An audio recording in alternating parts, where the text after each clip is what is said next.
కాకినాడ జిల్లా గండేపల్లి మండలం కె గోపాలపురం గ్రామానికి చెందిన ఆదివాసీ గిరిజన కొండదొరలకు ఎస్టీ ధృవీకరణ పత్రాలు మంజూరు చేయాలని కోరుతూ సిపిఐ లిబరేషన్ ఆధ్వర్యంలో గిరిజనులు ఆందోళన చేపట్టారు. కె గోపాలపురం గ్రామం పేరుతో ప్రభుత్వం కుల సర్టిఫికెట్లు వెంటనే మంజూరు చేయాలని సిపిఎం లిబరేషన్ జిల్లా కార్యదర్శి ఏగుపాటి అర్జునరావు డిమాండ్ చేశారు. ఈ మేరకు గండేపల్లి తహసీల్దార్ కార్యాలయం వద్ద ధర్నా నిర్వహించారు. ఈ సందర్భంగా సిపిఎం లిబరేషన్ జిల్లా కార్యదర్శి ఏగుపాటి అర్జునరావు మాట్లాడుతూ ప్రభుత్వానికి సంబంధించిన పథకాలు, పెన్షన్లు 2006 సంవత్సరం చట్టం ప్రకారం అటవీ హక్కుల కొండపోడు భూములకు పట్టాలు వెంటనే మంజూరు చేయాలని డిమాండ్ చేశారు.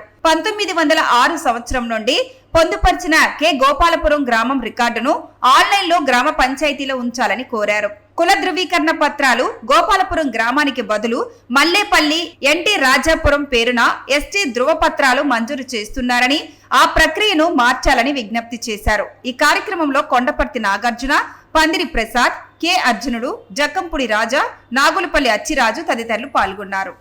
గోపాలపురం గిరిజనులు ఎవరైతే ఉన్నారో వారు గోపాలపురం రెవెన్యూ పరిధిలో లేరు. వీళ్ళందరూ కూడా లేకపోతే ఇతర గ్రామాల్లో సర్టిఫికెట్లు వస్తూ ఉన్నాయి రెవెన్యూ. అలాగే కుల సర్టిఫికెట్లు ఏవైతే ఉన్నాయో ఈ గ్రామంలో రావట్లేదండి. బయట గ్రామాలు కుల సర్టిఫికెట్లుగా ఇస్తూ ఉన్నారు.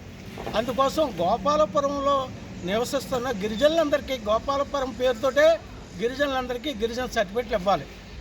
అలాగే అక్కడ గిరిజన సాగు చేసుకున్న పోడు భూములకు పట్టాలు ఇవ్వాలి. అలాగే ఇల్లు లేని పేదలకు ఇళ్ల స్థలాలు ఇచ్చి ఇల్లు నిర్మించుకోవడానికి 10 లక్షల రూపాయలు ప్రభుత్వం గ్రాంట్ చేయాలి.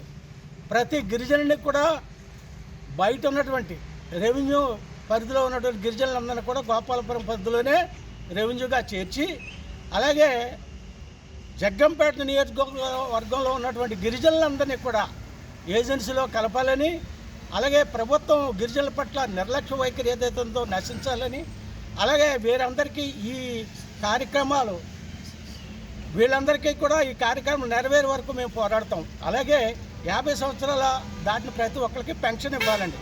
గిరిజనుల పిల్లలు ఎవరైతే సర్టిఫికెట్ లేక పై చదువులకి వెళ్ళలేకపోతూ ఉన్నారు.